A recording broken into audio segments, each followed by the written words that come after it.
February 6, 1958. A snow-swept runway in Munich. On board, Manchester United's Busby Babes, a team brimming with youthful brilliance, returning from a European Cup match. They were the darlings of English football, destined for greatness. But fate had a cruel twist. The plane crashed, ripping through the heart of the club, taking the lives of 23 people, including 8 players and 3 club officials. The dream, it seemed, was over. The football world watched in horror, wondering if Manchester United could ever recover. This isn't just a story of a club, it's a testament to the human spirit. From the ashes of tragedy, Matt Busby forged a phoenix. Let's count down the defining moments of Manchester United's miraculous rebirth. In a hospital bed in Munich, fighting for his life, lay Sir Matt Busby. He was critically injured, hovering between life and death. The doctors even read him his last rites twice. Yet, amidst the profound grief and physical agony, a flicker of defiance sparked. His assistant, Jimmy Murphy, who had missed the fatal flight, visited him. Busby, still weak, whispered his resolve: Manchester United will rise again. This wasn't just a promise, it was a mission.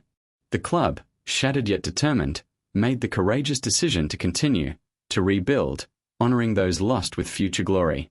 It was the first, hardest step on a long, arduous road. 3 months. That's how long it took for Matt Busby to return to Manchester, still recovering, still carrying the weight of the tragedy. For a time, Jimmy Murphy admirably managed the depleted squad, patching together a team to fulfill fixtures. But the spiritual leader was Busby. His return to the dugout in 1959 wasn't just a manager stepping back into his role. It was a symbol of hope. His mere presence, though a shadow of his former self, energized everyone.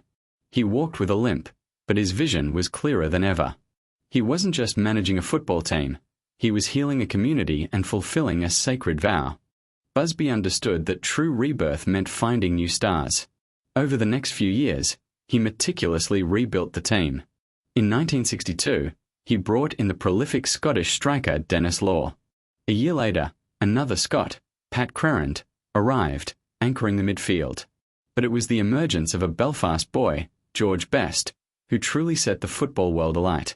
Best, along with Law and the crash survivor Bobby Charlton, formed a new holy trinity. This wasn't a replacement for the Busby Babes, but a new era of attacking, flamboyant football. The club was not just recovering, it was evolving, finding its new identity, captivating fans once more. 4 years after the disaster, Manchester United reached the 1963 FA Cup final at Wembley. It was against Leicester City, and it was a moment pregnant with emotion. This wasn't just another game, it was a chance to bring tangible success back to Old Trafford, a concrete sign that the healing was real. With goals from David Hurd and 2 from Denis Law, United triumphed 3-1. Bobby Charlton, a survivor of Munich, was a key figure. Lifting that FA Cup was more than winning a trophy, it was a powerful statement of resilience, a poignant victory that brought tears to many eyes and showed the world that the flame of Manchester United still burned brightly. With the FA Cup in the cabinet, Busby's rebuilt team set their sights higher. The challenge now was sustained domestic dominance. The 1964-65 season saw them clinch the First Division title, a phenomenal achievement proving they were not just a sentimental story, but a genuinely formidable side. 2 years later, in the 1966-67 season, they did it again, securing their second league championship in 3 years. This era saw the Holy Trinity at their peak, playing mesmerizing football. They were the undisputed kings of England, laying the groundwork for the ultimate prize, the one that had eluded the Busby Babes and haunted Busby himself, the European Cup. May 29, 1968. Wembley Stadium. Manchester United stood on the cusp of destiny, facing Benfica in the European Cup final. A decade after Munich, Matt Busby had led his team back to the pinnacle of European football. Bobby Charlton, the captain and survivor, opened the scoring. Benfica equalised, pushing the game into extra time.